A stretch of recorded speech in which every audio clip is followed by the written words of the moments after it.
लेकिन अखिलेश जी, केशव मौर्य तो कहते हैं कि 27, 32, 37 सरकार बीजेपी की ही बनेगी। आप समझ ही नहीं पा रहे हो, वो अपने कुर्ते का साइज बता रहे हैं।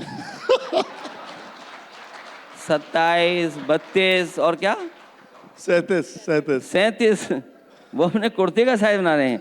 जैसे जैसे आगे बढ़ रहे हैं भ्रष्टाचार से उनके सब पेट बढ़ता चला जा रहा है।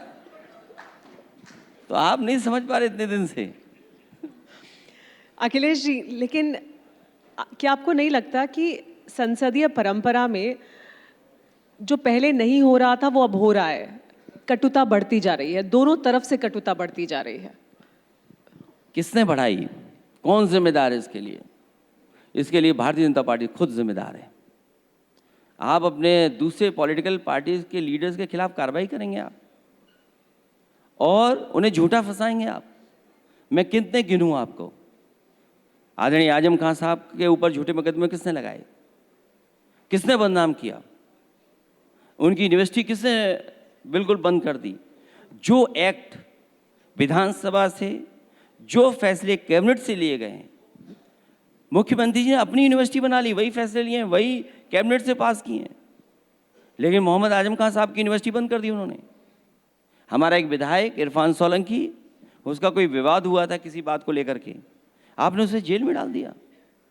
रमाकांत यादव विधायक, 25 साल पुराने मुकदमे में जेल भेज दिया आपने।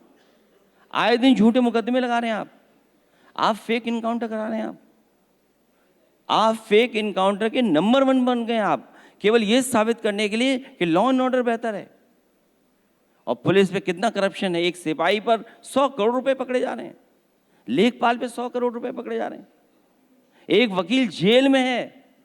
जिस दिन हम लोग आवाज उठाना बंद कर दें, उसी दिन वो वकील मारा जाएगा। आपने गाड़ी पलट दी, बताइए, आप जान चली गई उसकी। आप झूठे मुकदमे कौन लगा रहा है? झूठे मुकदमे क्यों लग रही है? फेक इनकाउंटर क्यों हो रहे हैं? उसके लिए मंगेश यादव को घर से उठा करके एसटीएफ ने मार दिया। एक झांसी में हुआ था इनकाउंटर, हमारे सब लोग गए थे वहां पर। ये शुरुआती दौर की बात बता रहा हूं मैं। और जिस समय इनकाउंटर हुआ, सब ने कहा कि फेक इनकाउंटर है। उसकी पत्नी ने कहा कि अगर न्याय नहीं मिला तो मैं भी आत्महत्या कर लूंगी। उसने कई साल इंतजार किया, न्याय नहीं मिला उसको, उसने कुछ तो आत्महत्या कर ली। कौन है इसके लिए जिम्मेदार? ये जिम्मेदार भारतीय जनता पार्टी के लोग हैं। अगर कटुता आई है तो इसके लिए जिम्मेदार भारतीय जनता पार्टी के लोग हैं कि विपक्ष के प्रति कैसा व्यवहार है आपका। आप पैसा दे करके लोगों को बदनाम करते हैं, आप कई चैनलों को दाना खाना दे करके आप न्यूज़ चलवाते हैं। आप कौन जिम्मेदार है इसके लिए? लेकिन आप ये स्वीकार तो कर रहे हैं ना कि कटुता आई है। अगर वहां से कटुता आई है तो फिर आपकी तरफ से भी कटुता है। नहीं, हम तो हार पहनाएंगे, प्रेम करेंगे। हम क्यों नहीं प्रेम करेंगे? हम तो खुद ही प्रेम कर रहे हैं।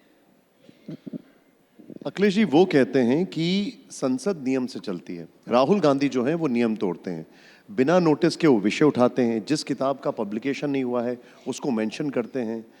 उनका ये कहना है कि नियम तो लगातार विपक्ष की तरफ से और राहुल गांधी की तरफ से तोड़े जा रहे हैं। वो विषय बहुत बड़ा था और उस पर चर्चा लोकसभा में हुई, देश ने देखी। लेकिन एक सवाल वो छूट गया।